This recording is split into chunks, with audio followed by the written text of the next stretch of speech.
Hello, everybody. Welcome to the recording of this. If you're watching this part, you're probably watching the recording. People will be joining us live in just a moment. For those of you who are new here, I don't usually use this airline voice. My name is Tim, and we're going to have a free group session / workshop today, covering some of the stuff that I consider almost fundamental to feeling better and manifesting a better life, whatever that means to you.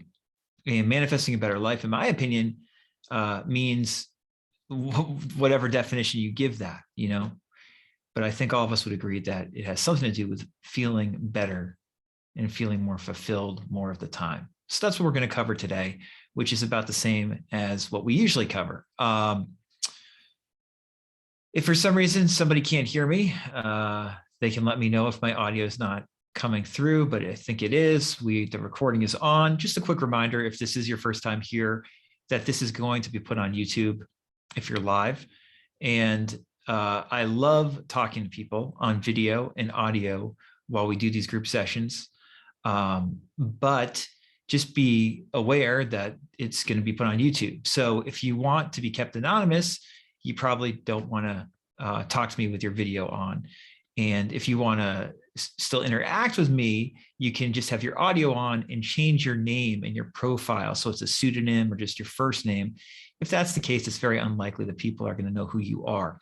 Also, if you want to interact, but prefer just to be further in the background, you can ask me questions via the chat, on the bottom and side of the screen. And you can also interact with other people who are here live on the chat. So the way this is going to work today is that I'm going to, lead us through a short meditation / grounding exercise.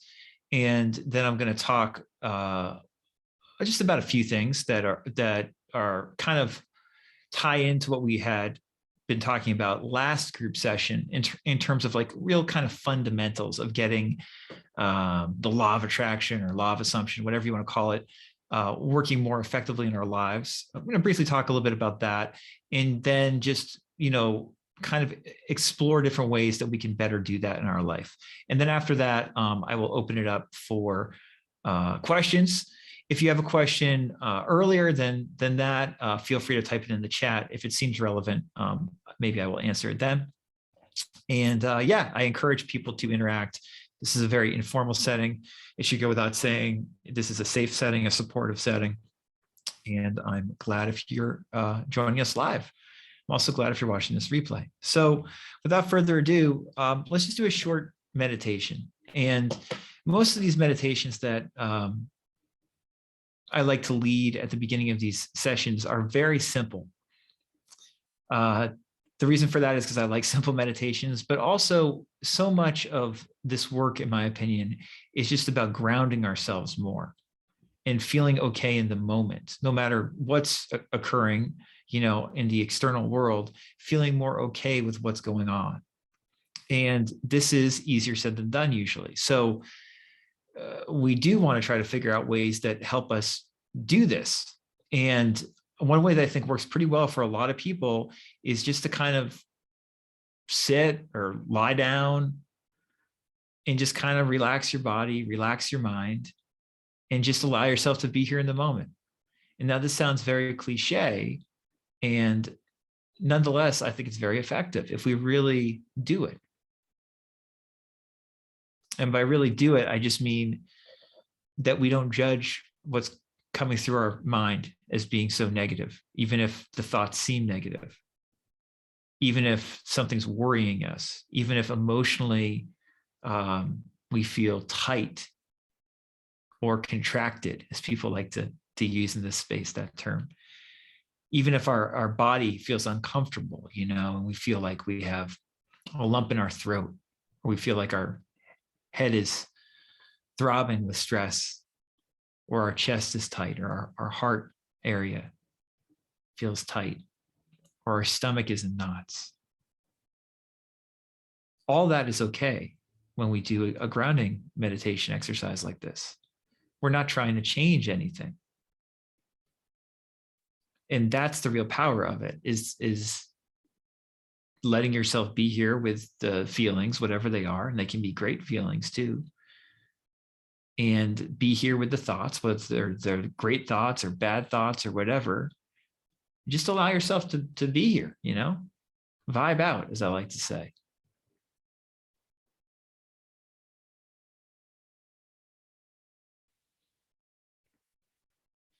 You can do this with your eyes open. You can do it with your eyes closed. And the purpose is not to drift away or anything like that. You can drift away if it feels good. Don't get me wrong. Welcome to drift away. But it's also fine to hear the siren in the background. I don't know if you can hear that, but that's part of the process of this grounding. Oh, there's an ambulance outside. Okay. Oh, my leg hurts. Okay.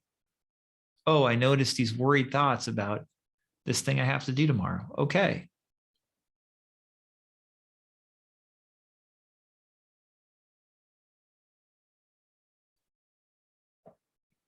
I'm drinking water. Okay.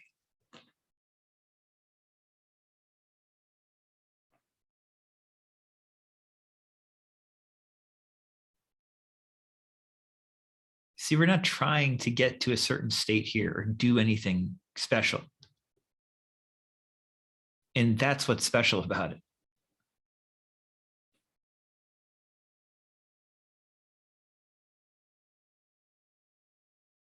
We have a tendency to judge ourselves throughout the day and buy into the negative self-judgment, buy into those, passing uncomfortable feelings and make them mean something that they don't necessarily mean. But when we just allow ourselves to be here like this and not judge that stuff, it's different.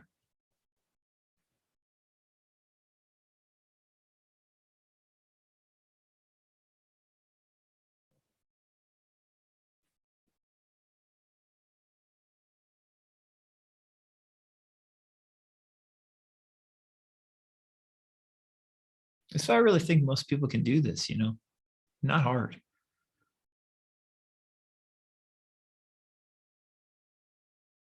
Maybe the body feels all crazy or the mind feels all crazy, or maybe you think, I often have the thought when I'm doing something like this is a waste of time. This is bullshit. This isn't doing anything, or this isn't going to work this time.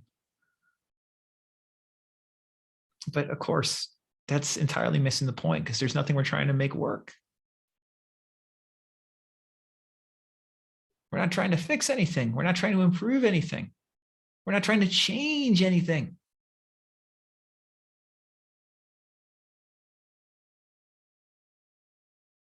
It's like, well, when you hear people say, you're okay right now, you're perfect right now. This is what that is.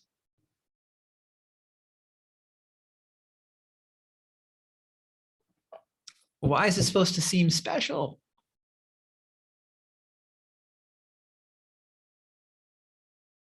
We can go for these ecstatic states or bliss or whatever you want to call it. All that's good. I'm not telling you not to do that. I'm just saying you can do something like this and be okay with what's coming up right now and be at peace with it. And that's very liberating, I think.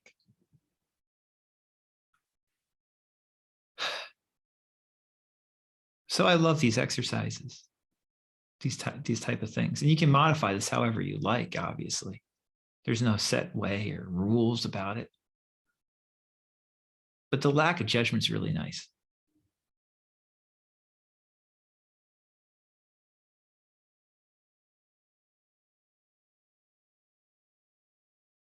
So yeah, this ties right into, what I want to start talking about. And it ties into it in one way where you can just, like what we just did, like what we're doing, like just grounding ourselves like this is something you can do regularly. You can make it a habit to do this once a day or a couple times a day, maybe in the morning, in the middle of the day, and the evening. You can do something simple like this to help yourself relax. And I think this helps you relax because you're not judging yourself. And the key thing that we went over at last group session in my opinion, when it comes to a lot of these spiritual ideas, particularly when it comes to, attempting to manifest a better reality, right, is prioritizing feeling good more of the time, right? And usually or not usually, but a lot of time we think, well, I got to feel good. I have to feel good. And there's like a subtle pressure to feel good. And that pressure is not valid. This is valid. So prioritizing relaxation in a genuine way where we feel inwardly relaxed more of the time, inwardly relaxed. I'm not talking necessarily about being outwardly relaxed. We can be very busy or active, doing a bunch of stuff and feel inwardly relaxed. Prioritizing that, figuring out a way to access that more throughout your day is very important. I have a short guide called the Relaxation Manifesto, which you can find on my website. If I remember, I'll put a link below in the description, or you can email me if you don't have a copy. But the Relaxation Manifesto is one of my favorite things I've ever written, because it's just talking about how you can relax more, prioritize relaxing. And by doing that, you will see that your life will in all likelihood get better. You will manifest things in your life more easily and effectively just by prioritizing relaxation. And most of my advice just comes down to that. Very mundane, not special. So a big part, if we keep that in mind about prioritizing relaxation, the next part that we went over last time is like, well, I'm prioritizing relaxation. I feel like if I prioritize relaxation, my life will get better. Something else you can think about is, what is it that I want in my life? What do I want more of in my life? That's something that can be worthwhile to think about. What do you really want? You might want a bigger house. You might want a different job. You might want a romantic partner. You might want, some more money. It can be anything, right? It also can be more intangible, the type of things that you want. Like you really want security, that sense of security, or you really want love, that sense of love. But that's, I think, important for a lot of this law of attraction stuff is to consider, at least sometimes, what do I really want? And when you start to do that, after a while, it becomes pretty clear to you, especially if you are grounding yourself in this very non-judgmental way that we just did. You can think more about, what do you want? And then thirdly, we went over last time, is like, what techniques work for me to get what I want? And that includes what techniques and what things, what activities, because an activity is a technique. It doesn't have to be like a manifesting technique. Like, what activities make me feel better, make me feel more relaxed inwardly? For instance, a really good manifesting technique might be working out at the gym, because you like how it makes you feel. And that feeling carries throughout the day.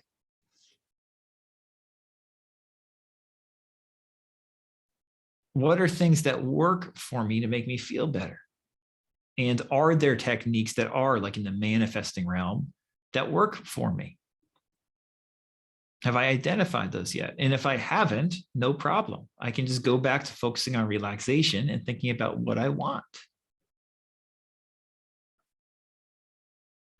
So those are some of the things we talked about last group session, and are worth repeating and tie in a little bit to what I want to just explore more today briefly, and then we'll open it up.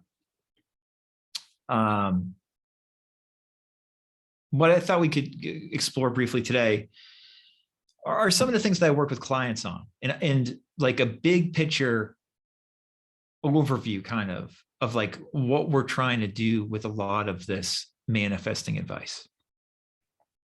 Because I think most people on this call do not doubt that there's something to this law of attraction, law of assumption, manifesting thing.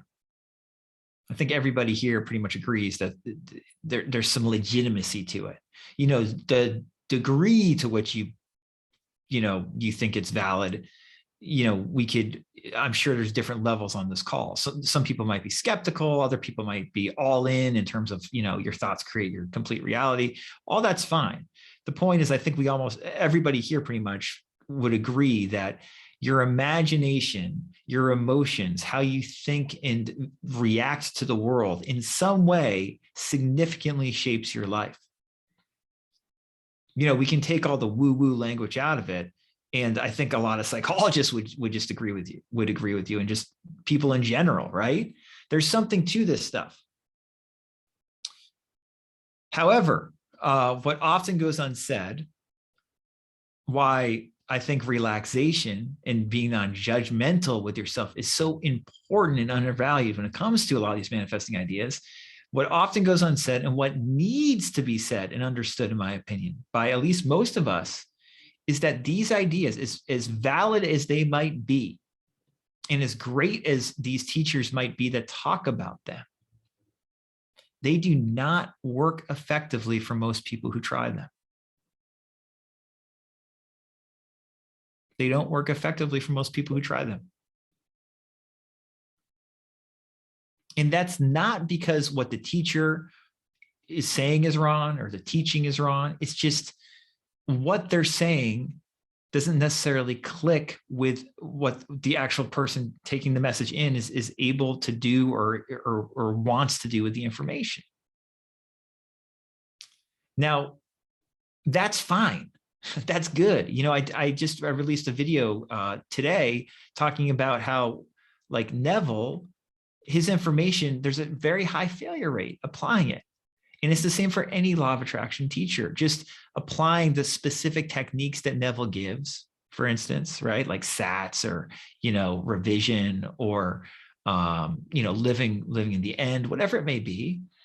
Most people do not apply that stuff in a way that feels good and sustainable in their lives. And this goes for any law of attraction teacher. The teaching itself is not going to be enough. Just the teaching, just the technique or techniques are not going to be enough to move the needle for most people who hear it.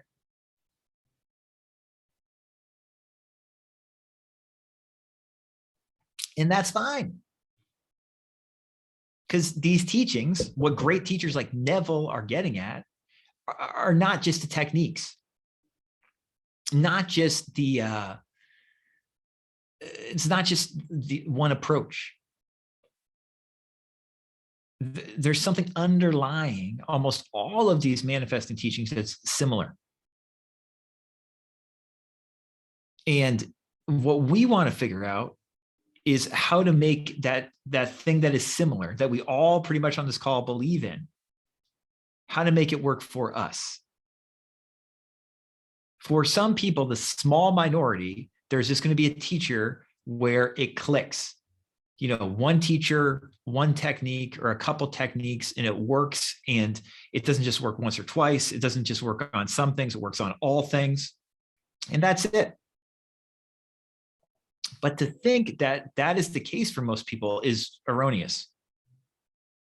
And in the manifesting community, especially because of this, huge marketing angle and spiritual bypassing angle within it, there is this misconception that a certain special teaching or teacher is going to fix everything for everybody or fix everything for you. And chances are they probably won't. They can help you, but they're not going to, it's not like you're just going to do the technique and that's it. You got to modify what the teacher or the technique is telling you into your own thing. And the more we're able to incorporate our own sensibilities, temperament, and outlook onto the technique and integrate the technique into our lives successfully, the more effective it will be, and the more effective we'll be able to, quote unquote, manifest a better reality. So that means several things, but one of the big things it means is that we have to stop beating the shit out of ourselves about not getting a certain teaching or technique to work for us.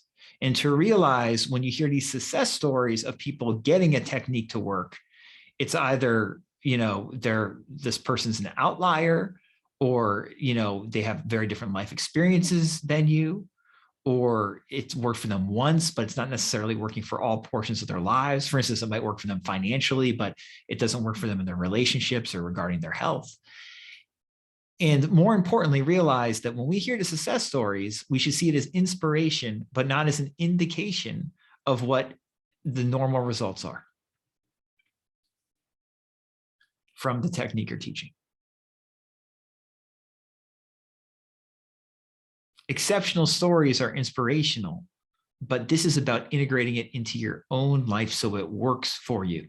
And I'm telling you that these ideas, unfortunately, most people do not digest them fully enough to get them really to work for them in a way where it feels fulfilling to them, and where they feel like, oh, you know what?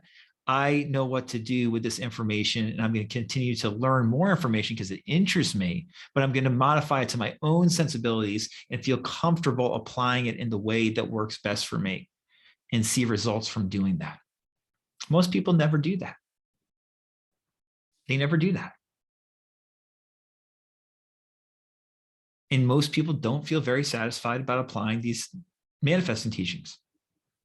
They might be able to manifest some things that are, important to them. If they're that's more rare than common, quite honestly.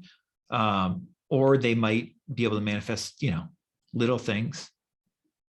But the big things, they're unable to manifest, which is not a big deal, especially when you're, learning about this stuff and experimenting. But they give up before they really give themselves the opportunity to integrate the information so they can manifest the big things, so they can manifest the big life changes they want.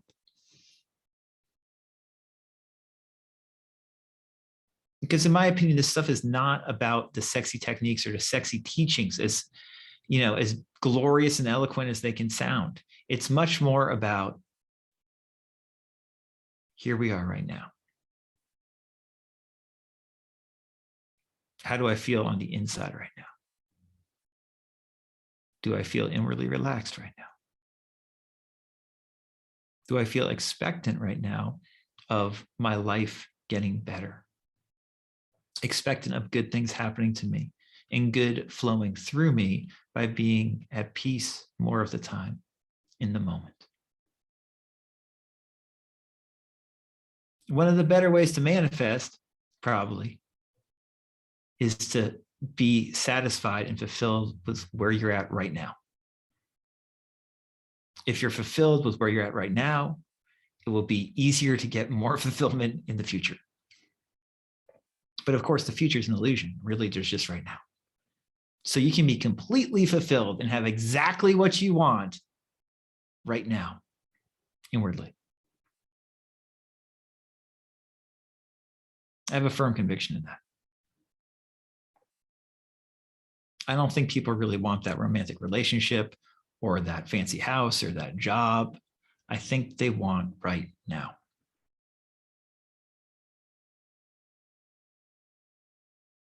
And the more we recognize that right now is what we really want, the more relieved we feel. That's the truth.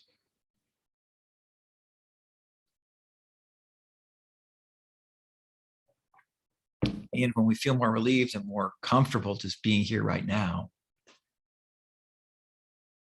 the paradox is our life also seems to get easier and things change for the better often. There's that famous Carl Rogers quote. I'll paraphrase it here. It's something like, it's only when I'm able to accept myself fully as I am right now that things are able to change. A lot of wisdom there. It's a psychologist, not a law of attraction teacher. But it's the same thing, I think. Now, grounding ourselves is not something that is easy a lot of the time. I know we just did this, we just did this grounding exercise, and this whole little speech about how wonderful it is to ground and how we're present and we're fulfilled right now. But, when people talk about resistance and the law of attraction, it's a real thing. Another paradox is when we focus on relaxing more inwardly, when we focus on feeling more fulfilled and at peace in the moment, we realize, most of us do, how hard it can be to do this.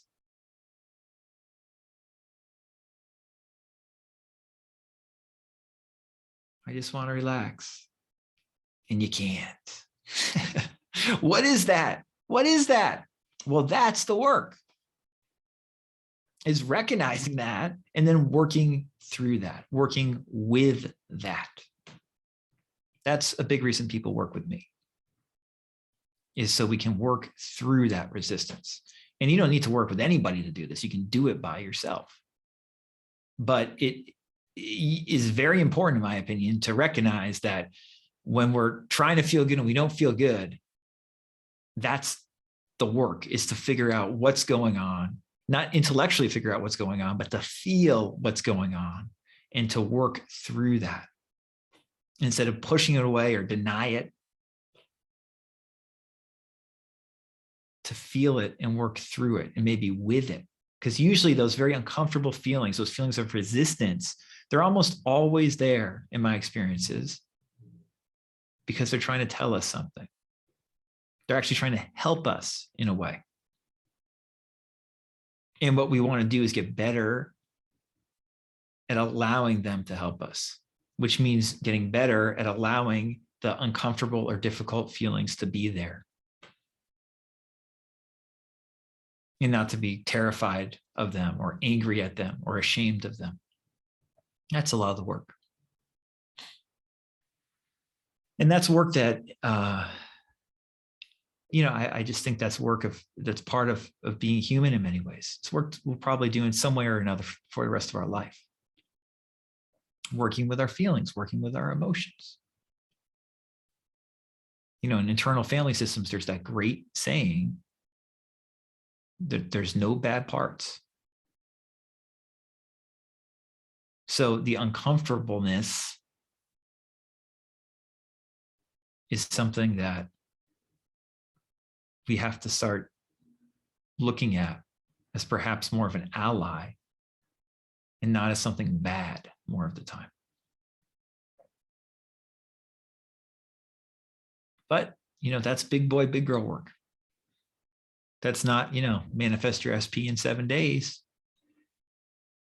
Do this and manifest $20,000 overnight. I'm not saying you can't do those things. But for most of us, even if you did manifest your SP in 7 days or manifest $20,000 overnight, what would you do next? You'd still be you.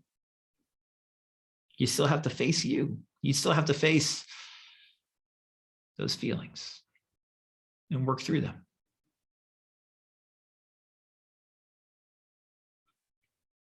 So grounding ourselves and embracing difficult feelings that come up is very important, I think. And when we start feeling more comfortable and aware of these feelings, and start realizing that they're not going to kill us and that they aren't necessarily evil or bad, it might even be helping us, we're then able, I think, to incorporate more of this law of attraction stuff in a practical way that actually helps us. Because we're not fighting against things quite as much as we were before. The resistance is not something that freaks us out or that we want to deny or push away quite as much as before. And I think at this point, it often is good to then think about, to come back kind of to what we were talking about at the end of the workshop last time, what techniques, what things have worked for me with this law of attraction thing? Maybe even before I was into the law of attraction, what's worked for me? Like, what has helped me? What activities or methodologies have helped me get what I want.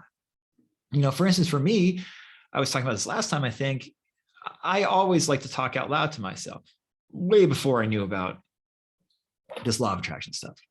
And I always viewed it more as a stress management tool.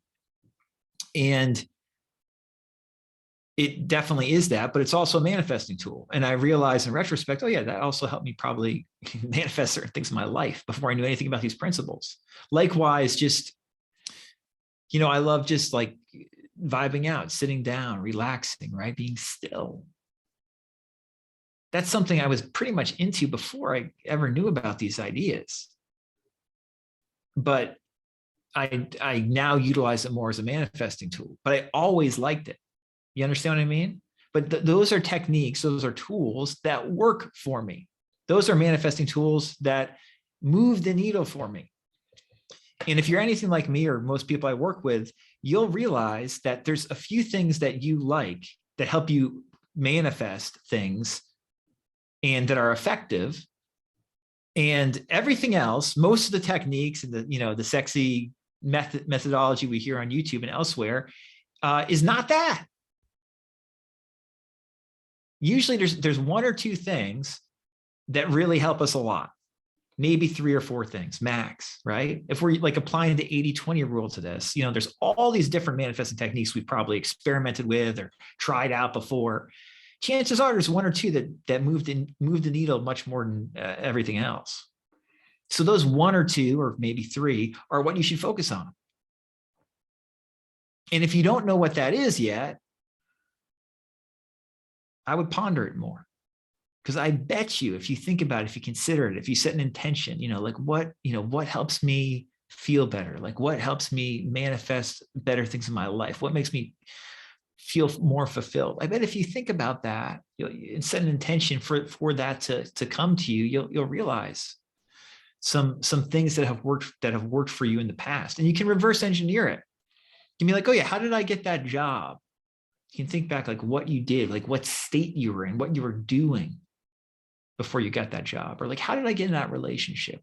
Where was my mindset like? Like I talk to people like who are working through SP issues all the time, and like they're like, oh, when like I was in this relationship, it just kind of happened, or like I was very loose. I'm like, well, that's probably a reason it happens, because you felt very loose about it, for instance, as opposed to now a lot of people who are trying to get into an SP relationship feel very tense, very desperate, a lot of pressure, right? It's very different than like when they had a relationship before, maybe the relationship with the same person that they now want to get back with. When they initially met them, it was very, there wasn't as much pressure. They felt more inwardly relaxed. So what are some indicators of things that have worked for you? What things do you like to do? And once we've identified that, we can then start doing them more often.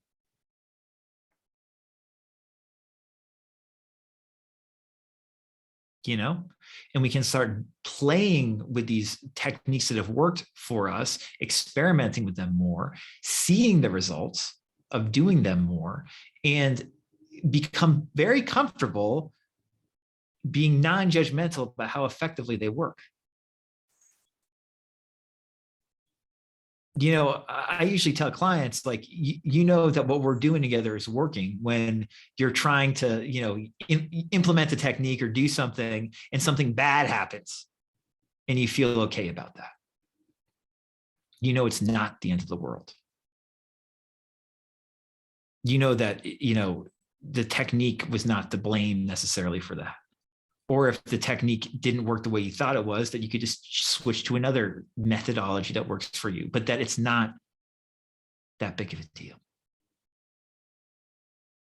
And that when you fail, and I said this in the video today, I was talking about the failure rate in the Neville community. When you fail, that is an indicator of what to do next. It's leading you in the right direction. In the same way that there are no bad parts, and that those uncomfortable feelings are telling you something productive and helpful if we listen. Usually when we fail, the failure is telling us something important that we can work with, instead of being like, oh, I failed, I quit, I'm done, I can't do it. which is what people do in the manifesting community a lot of the time. The technique didn't work. Oh, it doesn't work. I got to try a new technique. Don't worry about that.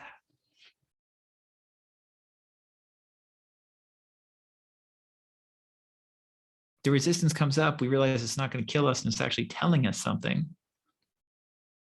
We try, we get excited about something. It doesn't work the way we want.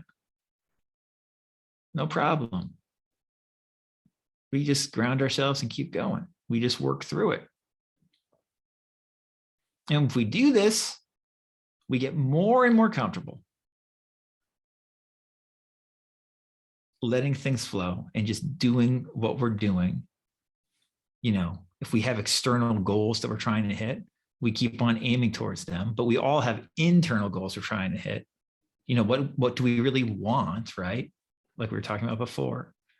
We just keep on, you know, we remember what we really want, what's really important to us, and we keep focused on that gently. We don't have to obsess like, oh, what do I want? We're going to remember what we want, believe me. Once we've made it clear what we want, we don't need to put a heavy focus on it in order to remember. That's why like Richard Dotz always talks about light touch, taking a light touch. With your big, once you clarify what you really want, it's like, oh, I didn't actually want that, you know, $300,000 a year job. I wanted security, right? Or it's like, oh, I didn't actually want that specific, you know, person that I briefly dated and had a tumultuous, you know, relationship with. I want love, right? Like once you clarify that, you're going to remember that. You can take a light touch. You don't have to force yourself to remember anything like that. And we just keep a light touch, keep grounding ourselves over and over again. Utilize the techniques that actually work for us, as opposed to most of the other things that don't work for us. It doesn't mean we can't occasionally play with other techniques, but again, 80-20 it.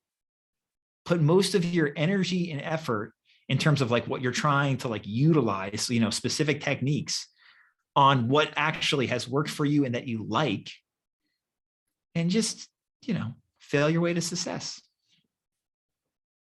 Because you recognize there's no failure.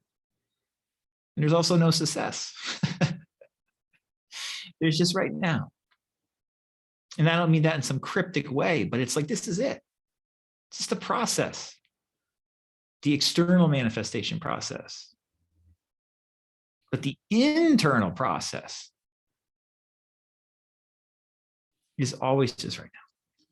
You can always just come back to right now. Ground yourself. I'm okay right now. Get still inwardly enough, like we were talking about at the beginning. There's nothing that I, you know, there's nothing I need right now. In and of itself right now is fulfilling. Doesn't mean you can't still have those external wants, right? But you become looser about it. And if you do this, you know, and I don't know if I described it perfectly, it's hard to describe perfectly in a brief overview like this, but if we do this, we just become more confident using these manifesting tools, all these great ideas, right?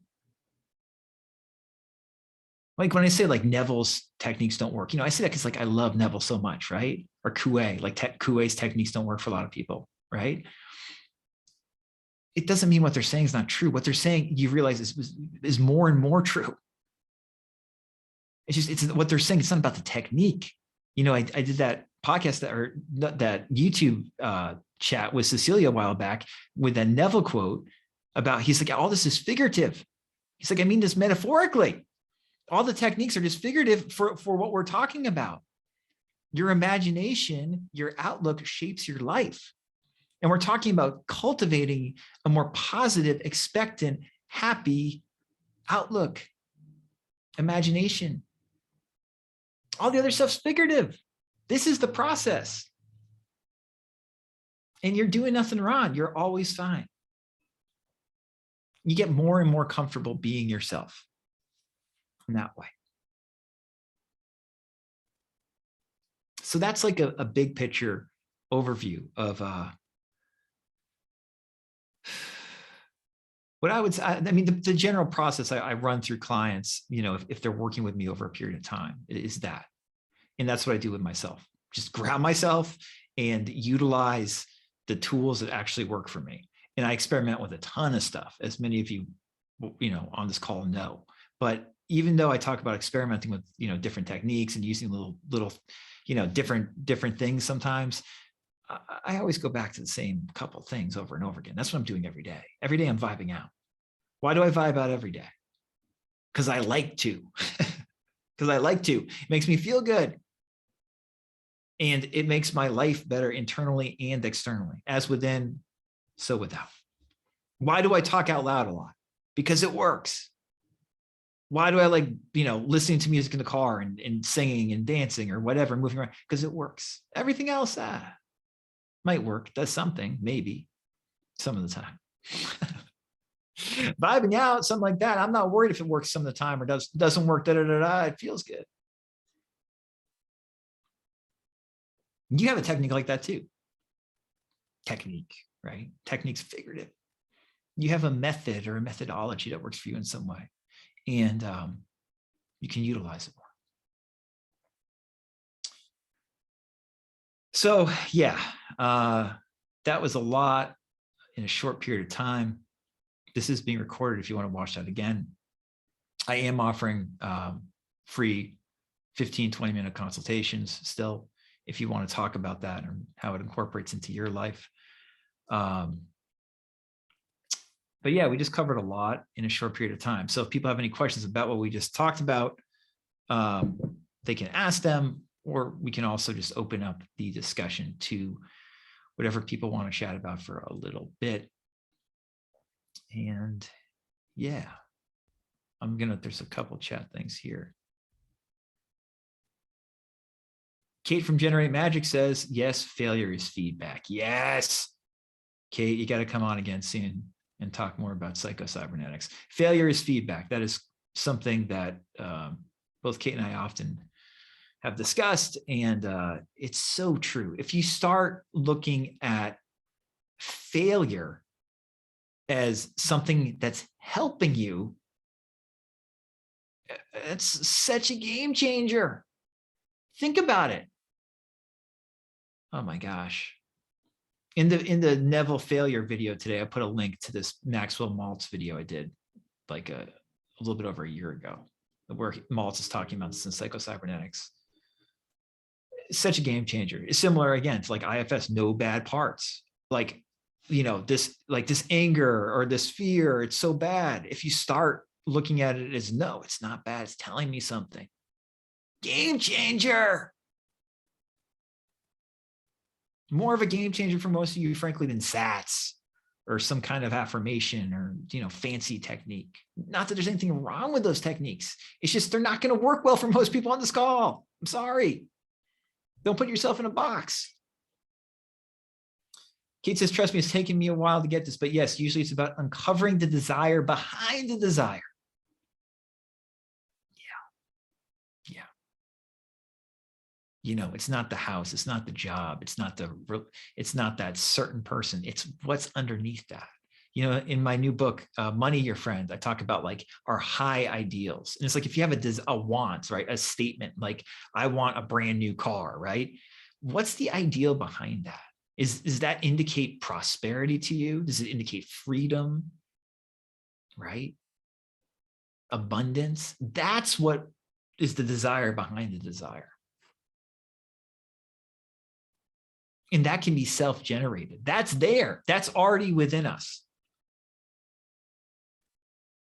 Already inherent within us. And that's not some bullshit, metaphysical mumbo jumbo. I mean, when we strip away the fear, the doubt, the uncomfortableness, the self-judgment we have, and we're just here right now, I am that already. I already am that. I already am that abundance. I already am that freedom. I don't mean this fucking, I mean this literally. This is not metaphor. You're already free right now. The problem is we screw that up. And we think, oh, I have to have this car to be free. I have to have this relationship to be free. It's stupid. That's how we operate. We're already free. It goes without saying, I'm just as stupid as you. We're all stupid. but that's okay. We're still free. We can be free and we can be stupid at the same time. I don't like it when people pretend they're not stupid.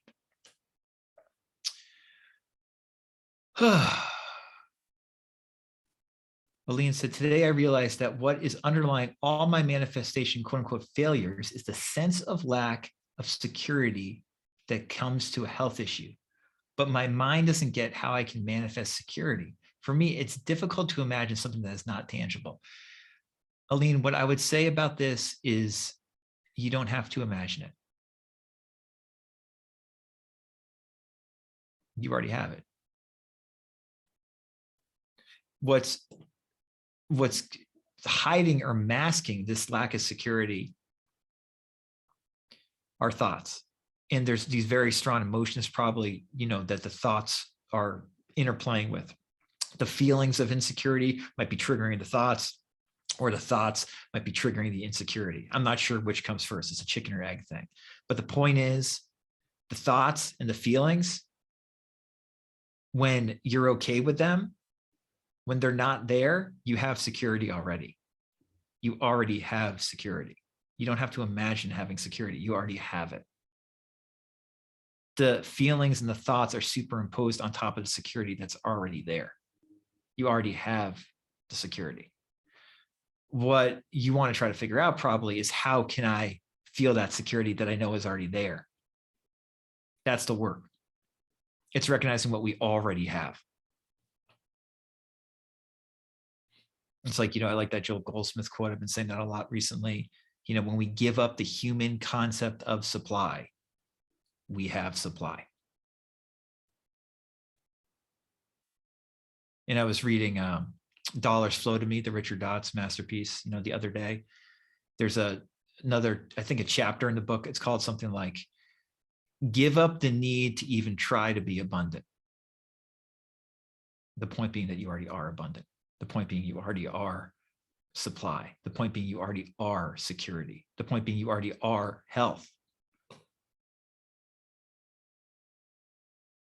Now, it can be very disorienting and hard to fathom how you could be health if you physically are unhealthy. But the point of, I think, a lot of these, manifesting teachings is that we want to recognize the part of us that is healthy, even if the body right now appears unhealthy. Because God does not behold any iniquity, in that sense, right? God sees things as perfect as they are. We want to recognize that. Give up the human concept of supply, and you have supply. Feel free to have if you have any follow-up questions to that. Kate says, it's a great book. Dollars Flow to Me Easily. Yes. I like the metaphor of the field of flowers. Yeah. Yeah. Dollars Flow to Me Easily is a masterpiece, I think, too. Yeah.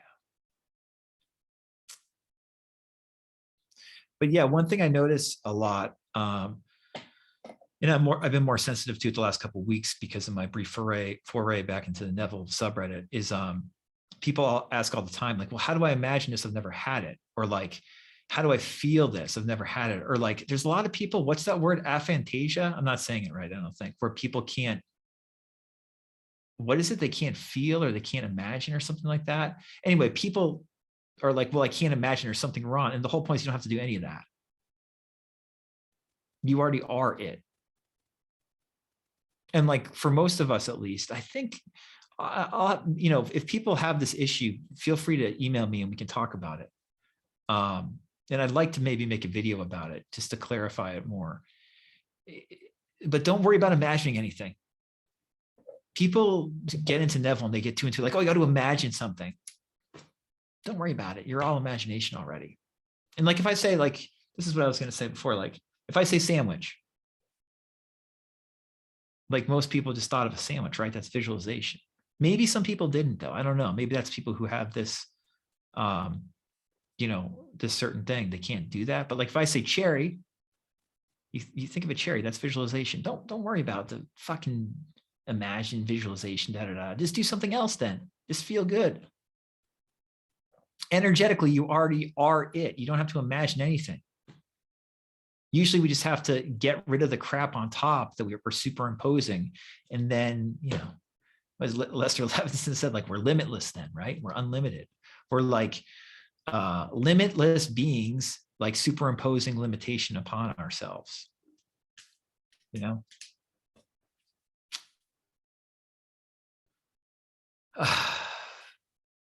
This is a good one today. I don't, I don't have much more to say. People have questions or anything? It's okay if they don't. This can be short.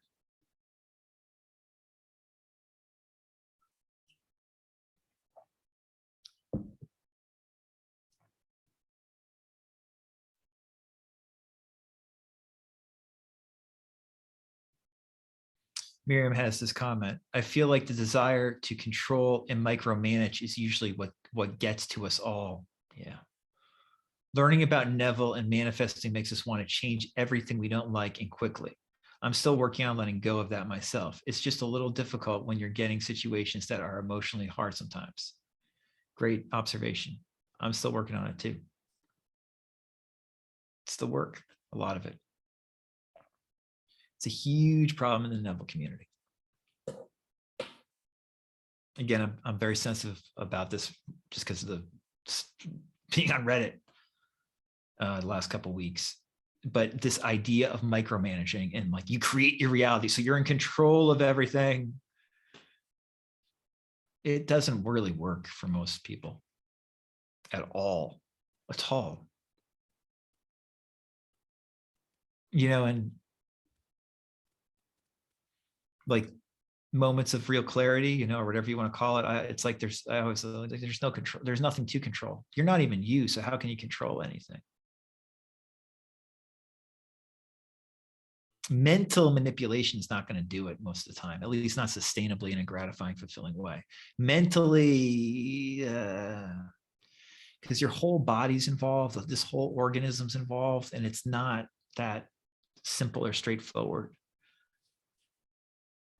When people try to control things, quote unquote, using their imagination, there's usually an incredible amount of spiritual bypassing involved. I'm not saying some people can't perhaps do that, I guess. It's just, I don't really see it in like reality for people I know a lot of people in the community and stuff. It's just like, it's theory. And for most of us, it's a lot easier to let go. Give up the human concept of supply and you have supply. It's got nothing to do with you.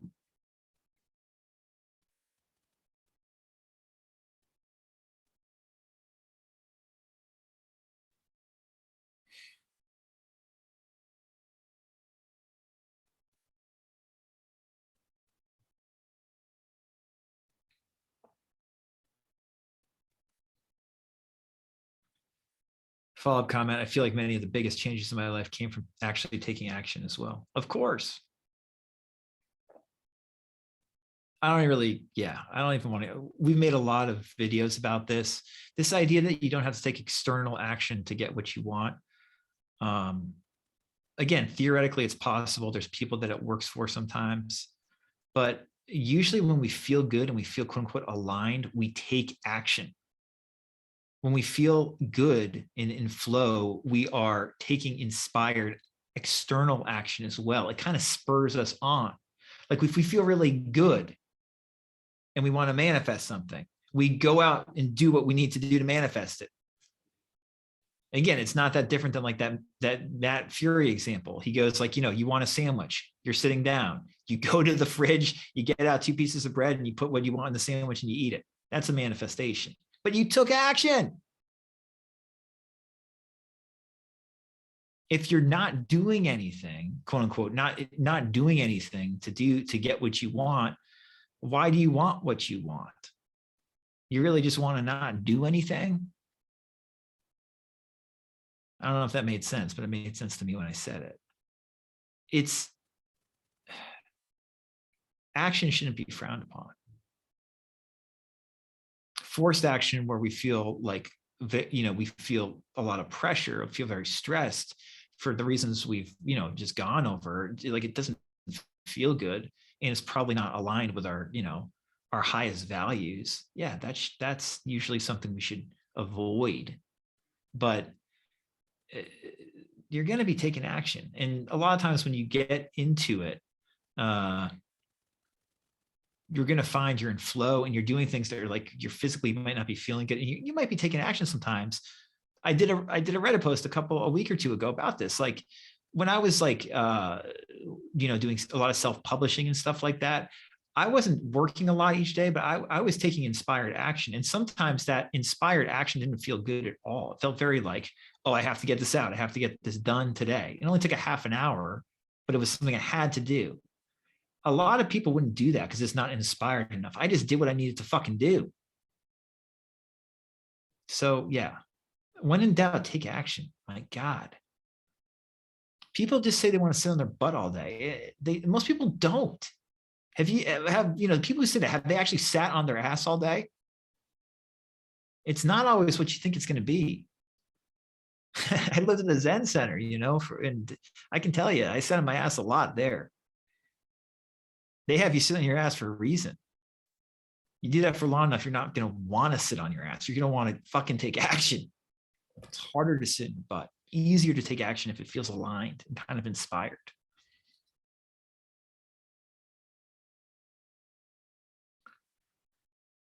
Okay. I'm just going to read. I got the chat. Got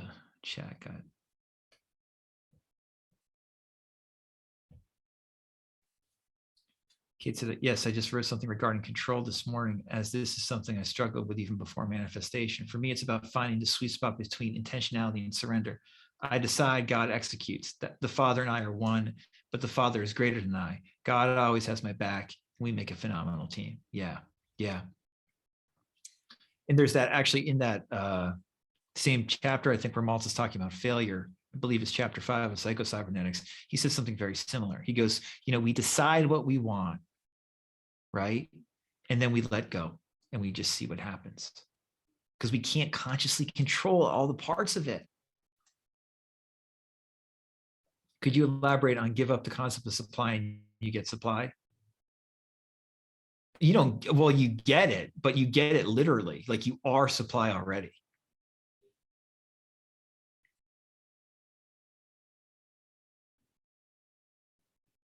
Like the idea of lack, that we have lack, is superimposed. This is very tricky. This is, that line, that idea is something I've been working on myself on for years, to be blunt. And sometimes I feel like I understand it pretty well. Other times I don't. But the basic underlying point, I think, is that you are supply. You lack nothing. If you want to use spiritual terms, you could say you're God. You're one with God, one with the Father, like Kate was just saying.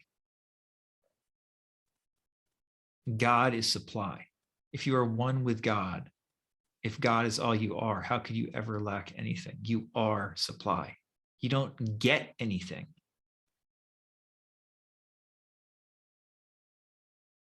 God doesn't get or give. God is. You are that.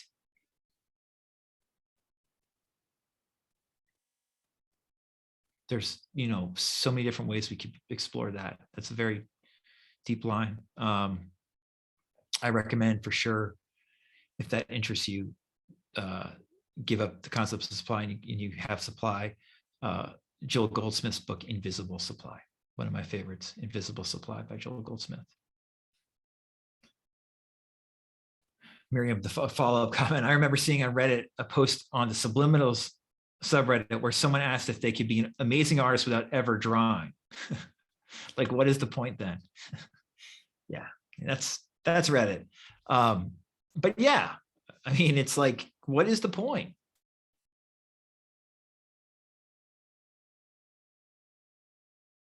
That's a great question to ask. What is the point? Why am I doing this?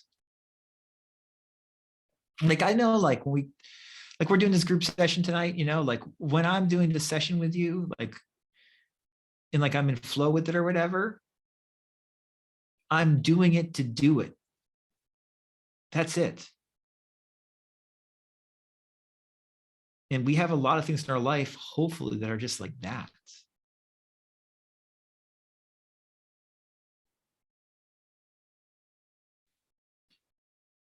That person who is asking if they could be an artist, what they really wanted to be thinking is like, can I just ask to be an artist? Because that's what they're actually doing.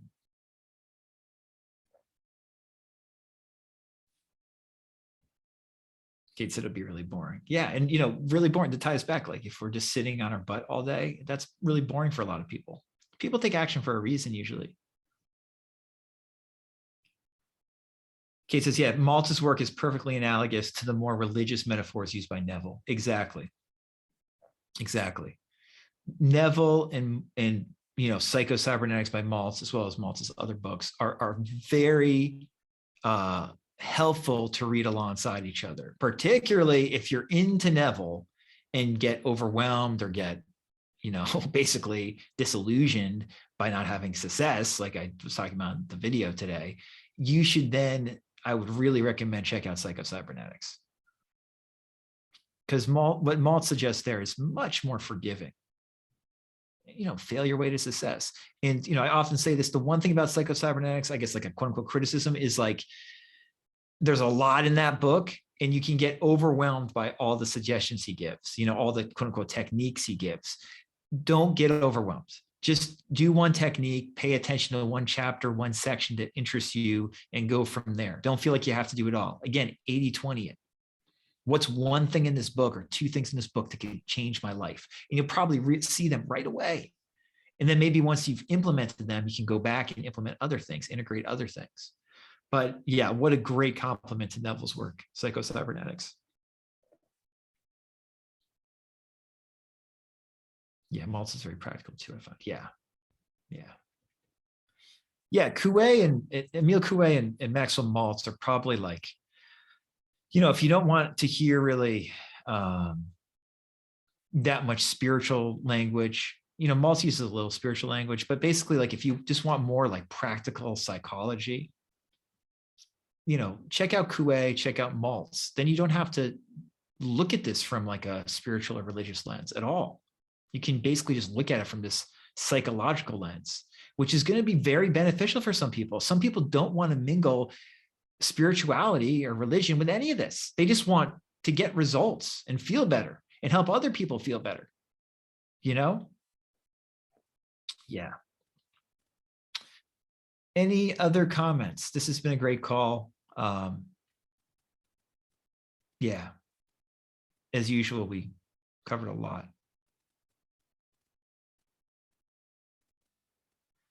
Yeah, Miriam says, my favorite books are definitely the ones that are practical. Even though I majored in English and French literature, I find that I still prefer when people are straight to the point. Exactly. And the funny thing is like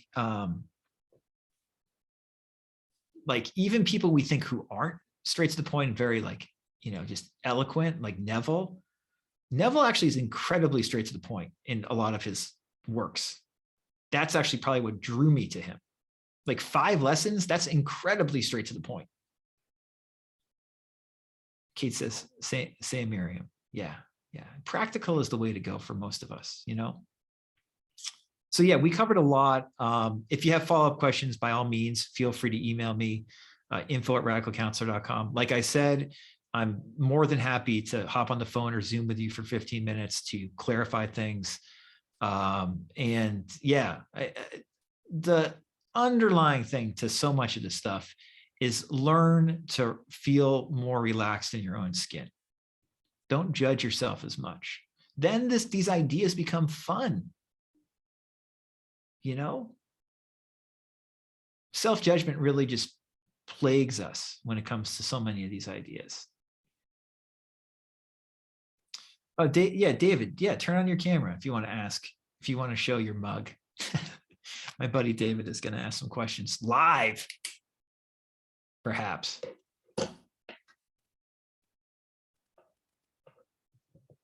Thank you, Aileen. David, are you coming on?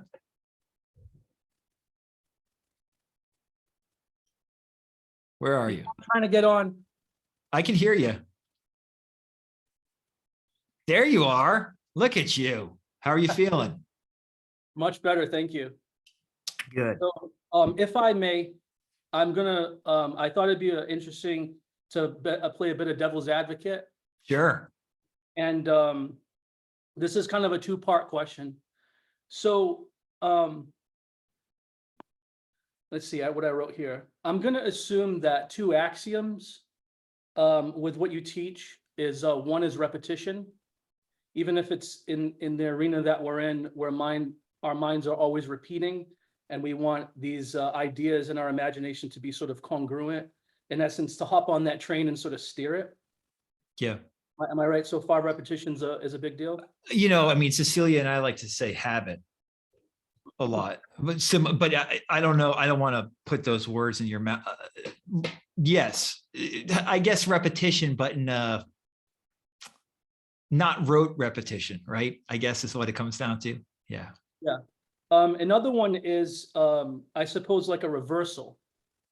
So where one becomes comfortable with hearing the opposite, almost like when you don't have that toxic positivity, you can actually see something for its ugly truth, becoming comfortable with that, and sort of not having this imagination where you're just trying to deny that.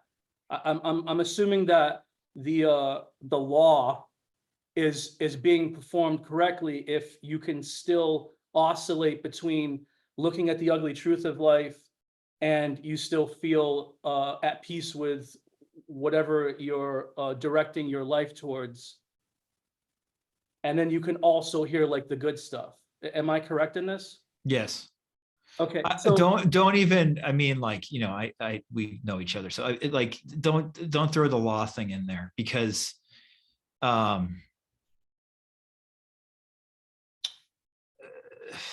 it's too loaded. I know you say it like not jokingly, but like, it's like the law, like so many people are into this law interpretation, like Neville's law, right?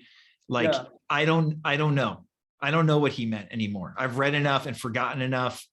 What's the saying? Like, I've forgotten more than most people ever will know about Neville. I don't mean that. It's just whatever. Like, I edited. So like, I don't know exactly what he meant. All I know is, for me and a lot of these other teachers we referenced on this call, it's very helpful to do what you just said in terms of like, be very aware of the negative and not judge yourself for it. I think Neville is the same way, at least pre-promise Neville.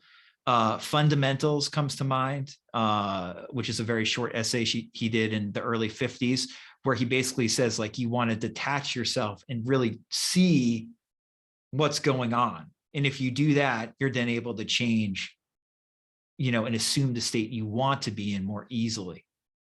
But I don't want, the law thing.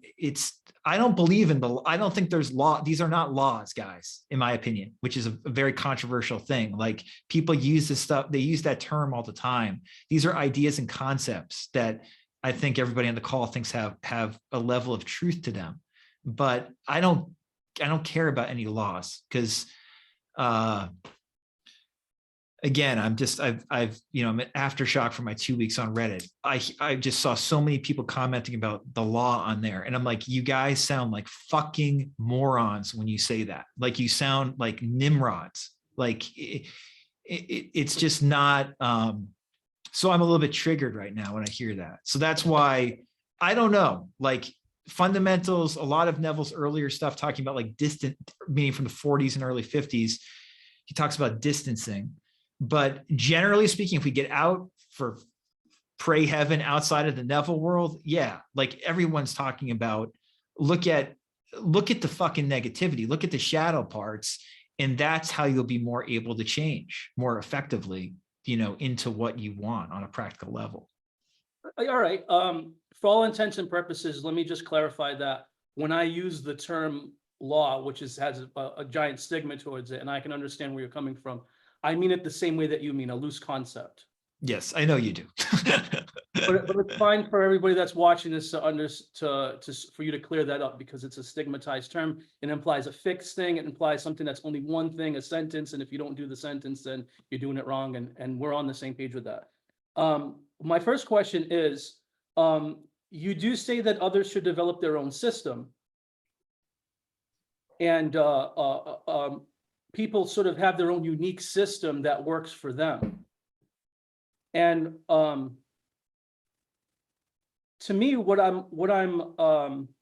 there must be a discrepancy that you see where that you notice when you challenge others that you're feeling as though they're doing it wrong. So in essence, like I read some of the stuff that people had retorted, if you want to use that like term, what you had wrote on Reddit. And part of it might just be them delusional, but another part is that they're disagreeing with you. You must see some discrepancy and like this fine tuning and like why you think they're wrong. In essence, when you're on the other hand saying that it's almost as if many people can't be wrong. My assumption is that you might see the discrepancy in A, they're not forming habits, or B, they're not comfortable with looking at negative information about them doing it wrong, and then sort of always looking underneath their own rock, if you will, and then placing it back. What say you to that? Yeah, great question. I think so, like on the subreddit, the main issue is people not looking at their own behavior. So for instance, there was, I was interacting with someone, or not really interacting, they were just commenting about like I wrote something about action, like I said, and this person said, like, I took no action to get out of homelessness. They were homeless and they, manifested a place to live or work or something like that. And they took action to do that, for instance, but there was this idea that they took no action, and they were more interested in upholding the idea than to actually look at what perhaps they did or did not do to go from point A to point B. That's what we see in a lot of this law of attraction space, and especially the Neville community, is people hold on to ideas, and the ideas hinder them. They don't actually help them a lot of the time. Now, if this person believed, if in their mind that like the phrase taking no action had a lot of power for them, and they believe they took no quote unquote action, and that was like an effective technique for them, then they should stay with that. That's great. I have no, like, they've identified something that works for them. My problem is them saying that, like, oh, you don't have to take any action. I took no action. You're wrong if you take action. And again, it could just be their interpretation of what I'm saying. They interpret the phrase very differently than I do. So there is that element. I just don't like, again, Neville said so much of this stuff is figurative. It's figuring out what works for you and realizing that a lot of it's metaphor. Like, not taking action, for instance, is a metaphor, in my opinion, like metaphorical language. I think a lot of people in the Neville community take it literally, like you don't have to lift a finger, right? Or you live in the end. Like, and it's like that takes them away from actually experiencing the process that they're going through, which is not just, I don't know. It's like, to me, like living in the end, what the hell does that actually mean? Like, there's all these things you're doing if you're living in the end. And it's going to probably, what you do is, again, going to depend on your subjective sensibility, who you are. And it's identifying that and realizing, oh, I did this worked, or like I felt this way, this didn't work. I just don't see the nuances there. To give you the in brief answer would be, I'm all about the nuances with this stuff. I'm all about uncovering like the little things that seem to make that actually seem to make a really big difference, even though they're just kind of nuanced. And I don't see that in the online space, especially the Reddit space. The nuances are not discussed or empathetically understood by people who are discussing them. Does that make any sense? Oh, yeah. My follow-up would be that, and I hope you take this as a compliment because that's how I mean it. But I feel as though I'm more optimistic about what you could do on Reddit than I feel you are at this moment. I think that you may be giving up a little bit too soon. Because how can you ask those that are lost to articulate direct and nuanced statements if they are lost? Yeah. So I think that your experiences, I can feel your frustration, and I can you're an Aries. I can see that you're ready to go to war with, for lack of a better term, the war of ideas. And I think that you're a happy warrior. And I think that this expectation, I don't know what you expected. I mean, you went into a shit show and you got exactly what it is there. It's a shit show. If it wasn't a shit show, there'd be no necessity for the bat signal to go on and for Batman to arrive. Right? I wouldn't be there if it wasn't a shit show, right? I mean, the short answer to that, David, is just like, I can't take it. And the people, I've never met anyone who looks at these like Neville's ideas, honestly, who's felt healthy in that space, meaning specifically, because they wouldn't mind me saying this, Cecilia and Maggie. I mean, we all moderated it, and we thought it was a toxic environment through and through. And it energetically depleted all of us. I was just on for 2 weeks, and Cecilia was just on for 2 weeks, and I think she's done too. We were texting this morning. It's very hard to talk to people about ideas when there's so few people who are open to hearing them, and are also basically saying you're wrong over and over again. For some people, they have the temperament to do that. I'd much rather meet people halfway. And that was Cecilia and my original idea for going back on Reddit, was to maybe create a community where we could meet people halfway. But to cut to the chase, I mean, there's just too many dumb conversations on the Neville subreddit. It's just too dumb. Like it's not emotionally mature or respectful enough to actually have these kind of conversations that were like the conversation we're having right now would never happen. And it's like, we tried in 2022 to do it. It's laughable how much we tried to create a safer space where people could have conversations and where people couldn't just regurgitate Neville's sayings and, say, I'm right, this is the way to do it. And it was completely, everyone got burnt out within like 2 months. Yeah. So, yeah. So this was like, this was kind of just confirmation of that. I will say that it seems that your YouTube channel has a pretty a healthier reaction to what you say. Oh yeah, of course, yeah. That's because you're the figurehead of it. Right. And to go into a house that's already been built, like the Neville subreddit that's been built for years and has a certain energy to it, and say that that's tantamount to what your house that you would build and the energy of that you and Cecilia would build, you can see how this there's an opportunity where it's going to be a different energy. Like you're going into someone else's house, and even though everybody it's a madhouse, you're confronting them about things. Oh yeah, no, I mean, yeah.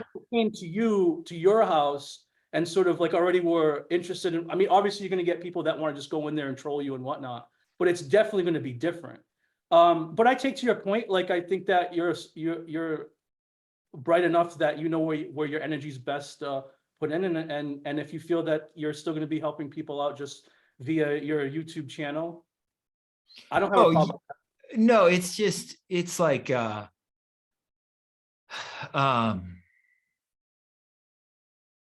it's just like, you know how they talk about energy vampires? You've heard that Yeah, phrase. yeah, yeah. Oh, Yeah. yeah. Yeah. That's what this is. And I think if you ask Maggie or Cecilia, they'd say the same thing. I mean, Cecilia did it. She modded on and off for a couple of years, and she'd have to take breaks all the time. Oh, It's I like it's crazy. Like, yeah, like it's like, thank you very much, Luis, too. Luis found out about this through one of my action posts on Reddit. I appreciate that, Luis. That's why I went back on, is to to get people off of there. It just, yeah, I mean, listen, it is what it is. Like, I would love to find in Cecilia, I think even more than I, like a place to have this conversation that like we're having here over the last hour and a half, in like a community environment that doesn't feel like blatant spiritual bypassing, right? yeah. And we just haven't figured one out yet. And there's like a lot of teachers I like, contrary to what some of you might believe, like there are a lot of like law of attraction teachers that are current that I like. And some of them have like Facebook groups that are private and stuff, and potentially would be really like a safe, supportive, non-spiritual bypassing place. I have never seen it actually work. So yeah, this is a conversation that I'm glad we're having it, because I'm open to ideas, and people can email me about if they have ideas about it. And I'm sure you can email Cecilia too. She'd love to hear about it. I just personally, like, I don't like arguing too. Like, I like to,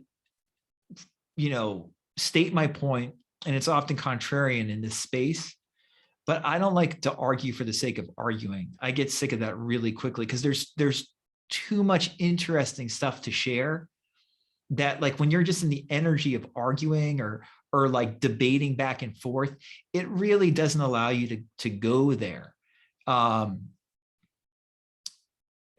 Yeah, and I don't mean to I'm listening to you, David, there. Like, I'm just trying to read some of these comments about it. Yeah, I mean, just, Miriam saying about how toxic it is. Kate's talking about how it's easy to bring your own community to you, if you have if you have your own space like YouTube or Instagram or what have you. I mean, this is a big picture conversation. I don't know. Like, for me, like, like I just wanted to do the podcast, and then like I got I saw that there was more action going on YouTube. There's a ton of action going on Reddit. Like you're saying, it's just like, it gets dumbed down so quickly, and is so toxic so quickly. It's an interesting place. When you just to finish up, because I don't want to take too much of your time, but when you had you mentioned earlier that in 2022 you and Cecilia had tried this. I think you said something.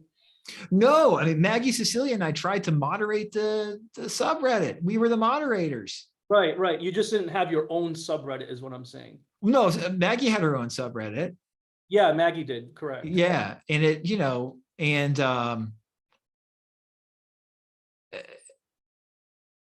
it's Reddit is it's wild. You're preaching to the choir, man. When Maggie was going through all that stuff, I was going through it in a completely different area online. So when we caught up with each other again, I was like, you just went through that too in a completely different area. Yeah. You don't got to sell me on like not wanting to have all that toxic energy and stuff. Yeah. I mean, it's just, you gotta, yeah, you have to, everyone's different. Some people actually can handle Reddit, but I think it's an exception when it comes to spiritual stuff, because it's, everybody's right. Everybody's right on Reddit. And when everybody's right, it means something. It means we're probably missing the point, so. Ego driven, probably.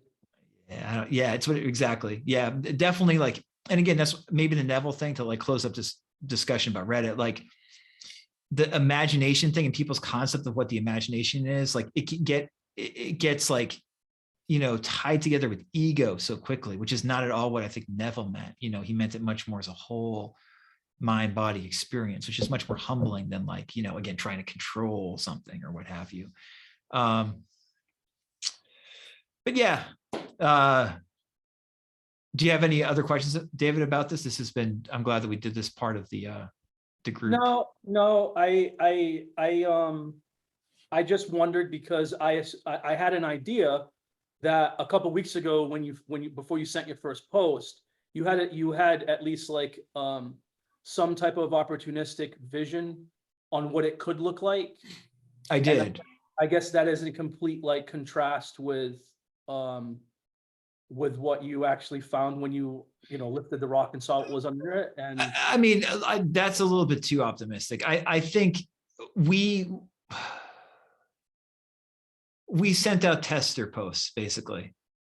Like the one Luis saw about action, which, I'll read this comment. I got to know about Tim a couple of weeks ago through one of the latest posts related to action and saw lots of delusional people rejecting that idea.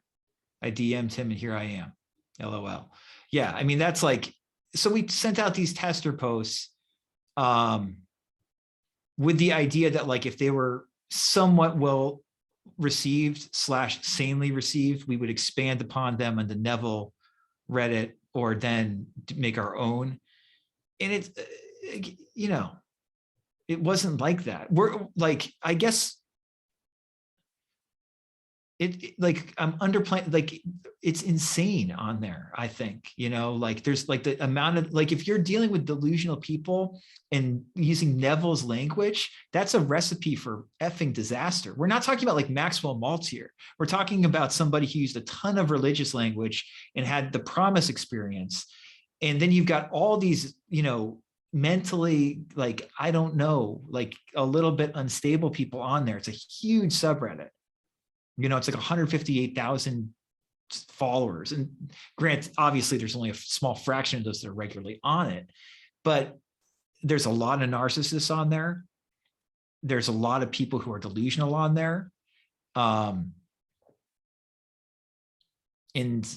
there's a lot of desperate people on there. And there's a lot of people who are in denial on there. Yeah. I couldn't handle it. The way I see it, I guess the way that I see it, and like I said, where your energy is best used, and what you have here is working. So if it's working, don't you don't have to fix it. But it's almost as if like you went into the Church of Scientology, trying to tell everybody about Jesus. They didn't want anything to do with it, and you're thinking that I shouldn't like build my own temple of Jesus because nobody likes Jesus. Right. Kind of deal. Like there was never an example of you making your own house, and Cecilia and even Maggie making your own house. She had her own subreddit, but that wasn't totally toxic, her subreddit. There were people that it was good. It was pretty good, but but I think you'd have to talk to her, but I think that burnt her out a little bit. Right. Yeah, no, your larger point is true. I just feel like, yeah, I mean, whatever, like it's honestly, it's an energetic thing. It's like how much energy do you want to spend on something?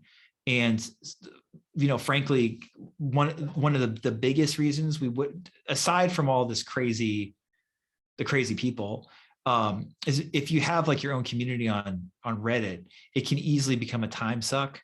And it's the type of thing where this goes for any, creator or anybody out there. I hope some people listening are still listening to this, like in terms of because this is pretty getting in the weeds, but like you got to decide how much time you want to spend on like a community like that. That's not like a private community or a community of people really well, but like on like a community that like anyone can pretty much join. And you have to balance, you kind of have to monitor the energy if you're moderating it or what have you. Cecilia and I both don't want to spend that much time, and we saw just by posting that we were spending more time than we wanted. So that's actually, like, on a practical level, almost as big a reason as the toxicity. Yeah. Fair enough. All right, thank you. Of course. Thank you, David. Absolutely. Yeah,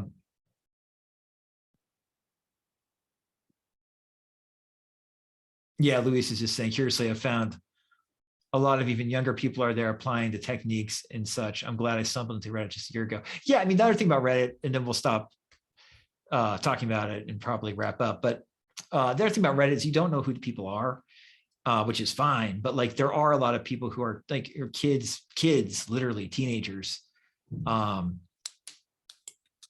they're probably gonna have a very different perspective on this stuff than someone who's, you know, in their 20s, 30s, 40s, 50s, 60s, 70s, 80s, 90s. You know, if you think about like what you were into in high school and how impressionable you were, and then you find something like the Neville subreddit. I mean, it's a recipe for fucking disaster. So yeah, we'll wrap up in a minute. Let's ground some if we want. By grounding, I mean we're just here.